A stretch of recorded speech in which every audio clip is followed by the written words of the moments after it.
Welcome to Bedtime Stories. My name is Stephanie. I work at Branch Books, and today I'm going to read you Snowflake Bentley by Jacqueline Briggs Martin.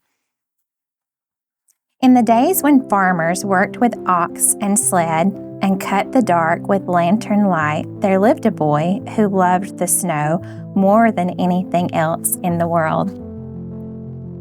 Willie Bentley's happiest days were snowstorm days. He watched snowflakes fall on his mittens, on the dried grass of Vermont farm fields, on the dark metal handle of the barn door.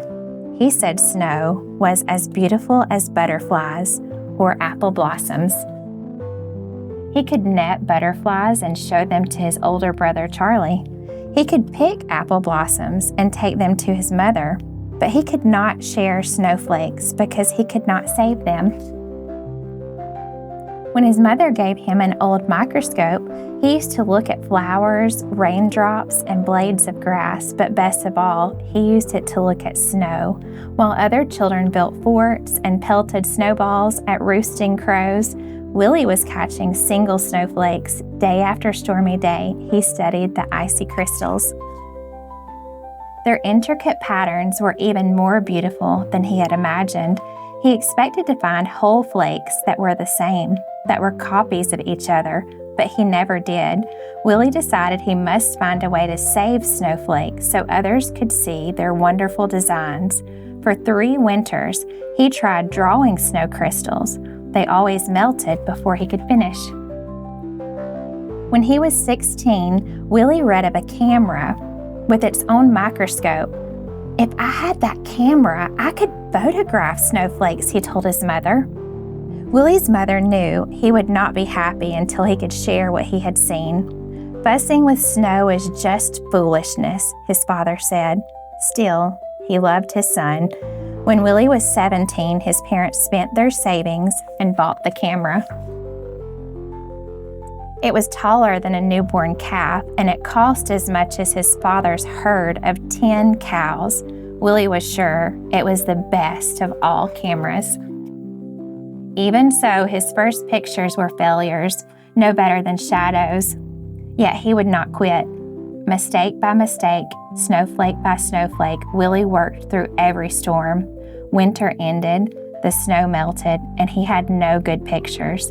He waited for another season of snow. One day in the second winter, he tried a new experiment and it worked. Willie had figured out how to photograph snowflakes.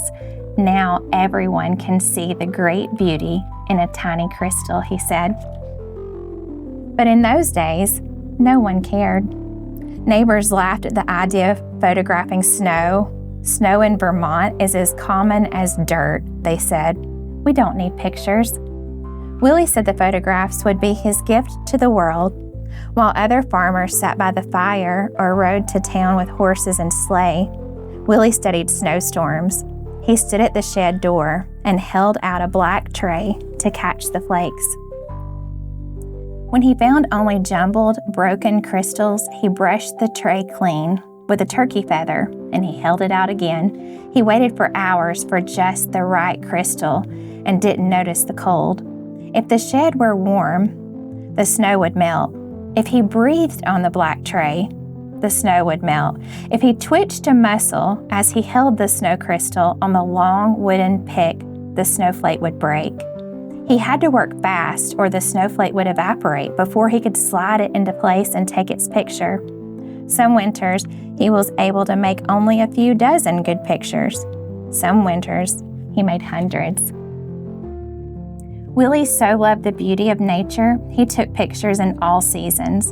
In the summer, his nieces and nephews rubbed coat hangers with sticky pitch from spruce trees. Then Willie could use them to pick up spider webs jeweled with water droplets and take their picture. On fall nights, he would gently tie a grasshopper to a flower so he could find it in the morning and photograph the dew-covered insect. But his snow crystal pictures were always his favorites. He gave copies away or sold them for a few cents. He made special pictures as gifts for birthdays. He held evening slideshows on the lawn of his friends. Children and adults sat on the grass and watched while Willie projected his slides on a sheet hung over a clothesline. He wrote about snow and published his pictures in magazines. He gave speeches about snow to faraway scholars and neighborhood skywatchers. "You're doing a great work," said a professor from Wisconsin. The little farmer came to be known as the world's expert on snow, the Snowflake Man. But he never grew rich. He spent every penny on his pictures. Willie said that they were treasures in the snow. "I can't afford to miss a single snowstorm," he told a friend. "I never know when I will find some wonderful prize." Other scientists raised money so Willie could gather his best photographs in a book. When he was 66 years old, Willie's book, His Gift to the World, was published. Still, he was not ready to quit. Less than a month after turning the first page on his book, Willie walked 6 miles home in a blizzard to make more pictures. He became ill with pneumonia after that walk, and he died 2 weeks later.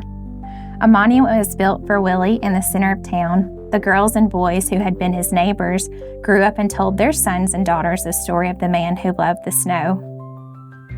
40 years after Wilson Bentley's death, children in his village worked to set up a museum in honor of the farmer scientist, and his book has taken the delicate snow crystals that once blew across Vermont, past the mountains, over the earth. Neighbors and strangers have come to know of the icy wonders that land on their own mittens, thanks to Snowflake Bentley. The end. See you next time.